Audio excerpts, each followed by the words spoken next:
Bonjour à tous et bienvenue dans l'interview. Bonjour Maïnur Özdemir. Bonjour. Vous êtes députée bruxelloise et jusqu'à vendredi vous étiez membre du CDH, mais on va y revenir sur votre éviction du CDH. On va commencer par ce mot de génocide. Vous pouvez ou vous ne voulez pas le prononcer ? Non, simplement, ma position a toujours été claire par rapport aux événements de 1915. C'est que j'ai toujours reconnu les massacres et les souffrances de toutes les personnes qui ont perdu la vie dans des circonstances parfois effroyables. Et je rends un hommage aux familles qui ont perdu, aux descendants aussi de toutes ces personnes qui ont perdu la vie dans des conditions effroyables lors des événements de 1915. Ouais, mais pas le mot génocide. Non, simplement, je m'en réfère, et aujourd'hui, vous connaissez la position officielle de la Belgique, qui est de dire que le terme génocide est un terme juridique, et donc que le législatif ne peut pas se substituer au terme, en tout cas au judiciaire. Et moi, à titre personnel, et jusqu'à preuve du contraire, je ne désirais pas en fait m'enfermer dans un débat sur la terminologie. Ouais, c'est une question de définition ou c'est une question de reconnaissance de la gravité de ce qui s'est passé ? Je pense qu'on ne peut mesurer la gravité des faits. La gravité des faits, ce sont les descendants aujourd'hui qui le subissent. Ouais. Mais uniquement, c'est ce débat sur la terminologie et sur cette manière. Vous savez que les mots, ça sert à désigner des choses et que y a peut-être un peu de fétichisme sur le mot, mais l'employer ou ne pas l'employer, ça veut dire qu'on qualifie ou qu'on ne qualifie pas les faits d'une certaine manière. Mais comme je l'ai dit, ma position a été claire et donc aujourd'hui, la position officielle de la Belgique, c'est celle-ci et je n'ai pas dit autre chose que c'est ça. Quand il y a entre 600 000 et 1,5 million de morts, ce sont les estimations de différents historiens, des personnes déplacées, des camps de rétention, de déportation. On appelle ça comment si ce n'est pas un génocide ? Mais écoutez, moi je ne suis pas historienne, donc je ne me suis pas enfermée dans ce débat. Je me suis retrouvée à la suite de ce débat, suite à des questions, tout d'un coup on m'a demandé de m'exprimer sur un sujet que je ne maîtrise pas actuellement. Donc il faut bien le préciser. J'ai fait toute ma scolarité ici, à Bruxelles, en Belgique, et je n'ai pas étudié l'histoire cette histoire-là. L'histoire de la Turquie, vous la connaissez un petit peu ? Non plus. Et je vous avoue, franchement, je connais l'histoire qu'on m'a enseignée ici dans les manuels scolaires. Je n'ai pas vu, la première fois qu'on m'a posé. Est-ce qu'il est tabou, ce mot de génocide ? Est-ce que c'est parce qu'il est tabou pour la Turquie il est même quasiment criminalisé, on ne peut pas parler de génocide en Turquie. Est-ce que c'est pour ça que c'est difficile de l'employer ? Non, mais actuellement, franchement, je veux dire, la question fait débat, tant au niveau belge qu'au niveau européen. Il n'y a pas de consensus. Vous savez bien que la Commission européenne, le Parlement, il y a eu des résolutions votées. Juste du Parlement, mais la Commission européenne n'a toujours pas. Et au sein même de l'Union européenne, actuellement, il n'y a pas de pays qui s'est. Tous les pays ne l'ont pas reconnu officiellement aujourd'hui à ce jour. C'est une question qui fait débat. Et donc, le débat sur la terminologie, je refuse vraiment actuellement de m'enfermer. Le débat au niveau de l'international est totalement différent. Aujourd'hui, il y a des pays comme Israël qui a connu le plus grand génocide de notre histoire qui ne reconnaît pas ce génocide. Parce qu'ils estiment que le génocide est réservé à la Shoah. Il y a aussi le Royaume-Uni qui ne le reconnaît pas, la Suède ne le reconnaît pas.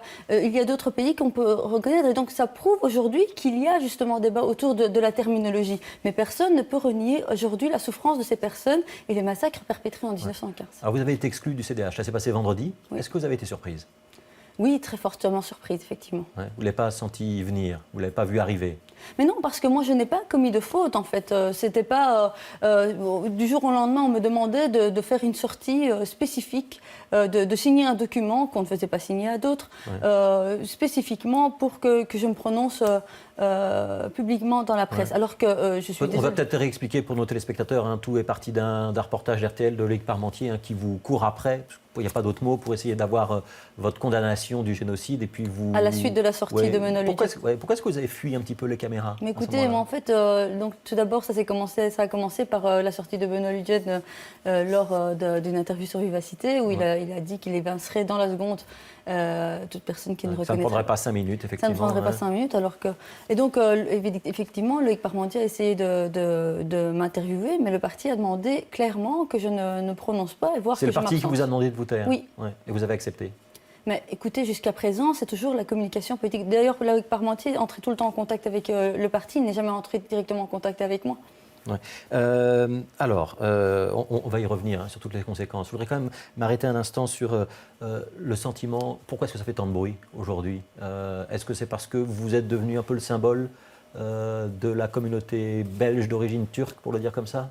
Mais j'ai reçu énormément de soutien, pas uniquement de la communauté belge d'origine turque, de manière nationale et internationale. Franchement, aussi, de très différentes catégories de la population, un marque de soutien que je n'aurais jamais connu jusqu'à présent.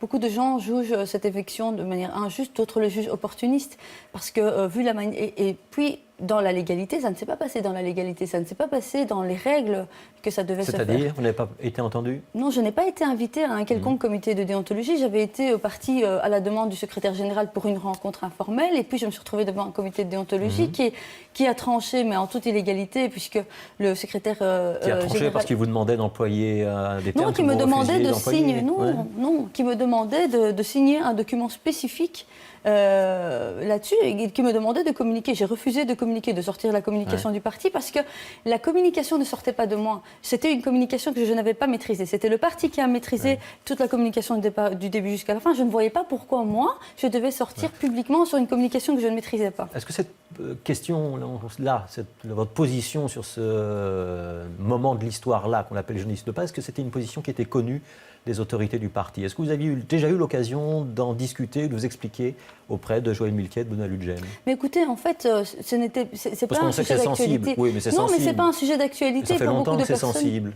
Mais ce n'est pas un sujet d'actualité. Moi, le jour où j'ai été élue aujourd'hui, en 2009, on me posait tout d'un coup la question vous reconnaissez le génocide arménien ou pas? Je trouve ça scandaleux, cette manière d'approcher les élus d'origine de belgo-turcs sur cette question-là spécifique. Moi, je n'ai jamais vu d'autres personnes, je n'ai jamais vu cette hiérarchisation, cette stigmatisation constante d'autres élus, d'autres partis politiques par rapport à leurs questions, par rapport à leur origine. Je rappelle quand même que ça fait 50 ans que les belgo-turcs ont migré en Belgique. Ce sont des gens qui ont construit leur histoire ici et ils ont toute une vie ici. Moi, j'ai fait toute ma scolarité ici.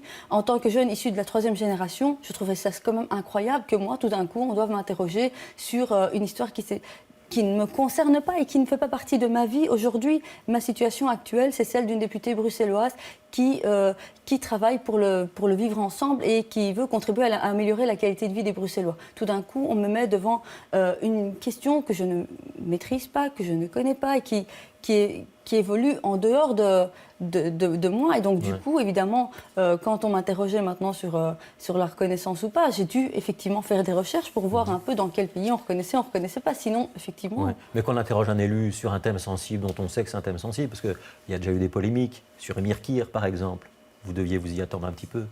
Non, et je trouve que c'est vraiment scandaleux cette manière. Est-ce qu'on interroge Didier Reynders par rapport à la position qu'il a tenue à la Chambre? Est-ce qu'on a interrogé le MR par rapport à la position officielle de la Belgique sur cette terminologie? La Belgique, qu'est-ce qu'elle dit? Elle dit que le terme génocide n'est pas approprié et que ce n'est pas au judiciaire de se substituer au législatif. Beaucoup de pays, je veux dire, ça prouve que cette question est un débat. Moi, je n'ai jamais entendu quelqu'un aller interroger Reynders par rapport et le traiter de négationniste parce qu'il tient des propos pareils. Alors, il y a beaucoup de questions Twitter qui vous sont posées par nos internautes. Arbaï Faisal vous demande est-ce que vous êtes la seule exclue alors que d'autres ont la même position et que Benoît Ludgen le sait? Oui, au jour du jour, je suis la seule concernée et je pense que j'ai été un peu la martyre qu'on a pendue sur l'espace public. Oui, et vous confirmez, il y a d'autres élus au CDH qui ont la même position et cette position est connue? Mais évidemment. Ouais. Alors, question de Grégory Daman. Vous disiez que vous n'avez pas le droit de vous exprimer à la TV. D'après vous, pourquoi? Mais écoutez, je pense que surtout en campagne électorale, donc jusqu'à présent, j'ai tout le temps dû refuser des interviews parce que je pense que le parti a des sensibilités et ne souhaitait pas m'afficher. On ne voulait pas vous montrer parce que vous étiez voilée? Oui, exactement. Vous avez la certitude de ça? Oui, tout à fait. Une autre question, Nicolas Blanchard. Quel est le programme pour la suite de votre mandat? Sur quoi est-ce que vous allez travailler et avec qui? Mais écoutez, d'abord, je vais me laisser le temps de la réflexion. C'est tellement récent, c'est tellement rapide. Et encore aujourd'hui, à l'heure d'aujourd'hui, je n'ai toujours pas reçu de signification de cette exclusion. Donc c'est quand même hallucinant la manière dont ça s'est passé. Et puis, j'ai appris mon exclusion sur Twitter. Et donc, aujourd'hui, je dois encore un peu assumer ce qui se passe, avaler. Le parti vous a demandé de remettre votre mandat. Vous allez le faire ou pas? Écoutez, le parti, je pense que je n'ai pas de leçon à recevoir du parti qui n'a pas respecté les procédures internes quant à cette exclusion. Je n'ai ni été convoquée, on ne m'a pas prévenu que j'avais droit à un avocat, on ne m'a pas dit ce qui m'attendait. J'ai été prévenue sur Twitter. Et encore aujourd'hui, je n'ai toujours pas reçu de signification de cette exclusion et on me demande de remettre mon mandat sous prétexte que j'ai signé une charte de déontologie. Je respecte, je rappelle que ce sont ces personnes-là qui ne respectent déjà pas les statuts du parti qui me demandent aujourd'hui. Non, je ne me rentrerai pas tout à fait. Ouais. Ça veut dire que vous allez siéger en tant qu'indépendante ou vous allez rejoindre d'autres groupes? Non, je siégerai en tant qu'indépendante. C'est tellement nouveau. Je me laisse le temps de la réflexion. Je verrai le travail. Il y a tellement de choses à faire au profit des Bruxellois. Mais ce n'est pas exclu que vous puissiez rejoindre un autre groupe? Pour l'instant, je n'ai rien envisagé du tout. Donc vraiment... Il y a une question que beaucoup se posent, c'est de savoir si il y aurait la place ou la volonté d'avoir à Bruxelles un parti pour les Belges d'origine turque, pour les turcophones. A priori, je ne suis pas favorable à ce genre d'initiative. Vous avez fait un peu plus de 3 000 voix. On sait que Emir Kir en pèse près de 18 000. Je ne pense pas que ce soit la solution pour favoriser le vivre ensemble. Nous sommes à la disposition. Je n'étais pas au Parlement pour représenter une seule communauté particulière. Je rappelle, les élus, évidemment, représentent leurs électeurs et c'est le Parlement dans son ensemble qui représente la nation. Mais au jour du jour, nous avons des électeurs issus de différentes tendances, de différentes sensibilités aller avoir un parti exclusivement turc, je ne sais pas si c'est... Enfin, je ne pense pas que ce soit la solution aujourd'hui. Donc, a priori, ce n'est pas la chose à laquelle vous réfléchirez. Non, pas du tout. Quand on signe un engagement et que l'engagement dit que, notamment, on va remettre son mandat au parti en cas de difficulté, c'est pas un peu compliqué de ne pas le tenir? Mais cet engagement, c'est le parti qui ne l'a pas tenu, qui m'a évincé de manière artificielle et de manière précipitée, sans tenir compte des règles internes de cet engagement. Parce que cet engagement, il précise aussi un certain nombre de règles. Ce n'est pas en 30 secondes, on ne vit pas dans une république bananière. La manière dont ça s'est passé, c'est vraiment comme si on vivait dans une république bananière. Je n'ai ni été invitée, ni été convoquée, ni été prévenue de mes droits. Est-ce que vous avez toujours été à l'aise au CDH? Il y a des moments où effectivement ça a été plus difficile. Sur quoi? Mais je sentais aussi des regards qui étaient parfois pas très, très accueillants. Mais par ailleurs, au CDH bruxellois, effectivement, j'avais toute ma place. C'est-à-dire qu'il y a deux CDH, un CDH wallon, un CDH bruxellois? Il y a effectivement un clivage que l'on ressent de plus en plus. Ouais. Le clivage, surtout avec l'arrivée du président. Ouais. Vous en voulez à Benoît Lutgen? Je suis fâchée parce que je n'ai pas eu au téléphone, ni le jour même, ni la veille, ni les jours précédents, cet événement. Et alors qu'un président se doit d'avoir un commun. Vous avez eu Joël Milquet? J'ai eu aussi Joël Milquet, effectivement, qui m'a fait part de son soutien, mais comme d'autres... Joël Milquet vous soutient? Elle désavouerait donc Benoît Lutgen? Mais écoutez, elle fait partie d'un parti politique, mais aujourd'hui, effectivement, elle est très triste en tant que personne, parce que nous sommes quand même, nous nous connaissions déjà depuis près de 10 ans avec Joël Milquet. C'est ce lien d'amitié, nous ne l'avons jamais eu avec... Je vous pose cette question parce qu'il y a une lecture qui est de dire que Maïnur Özdemir, c'était notamment Joël Milquet qui l'a fait entrer en politique, et qu'aujourd'hui, Benoît Lutgen défait cet héritage. C'est une lecture que vous partagez? En tout cas, j'estime que ce que Benoît Lutgen a fait est très grave.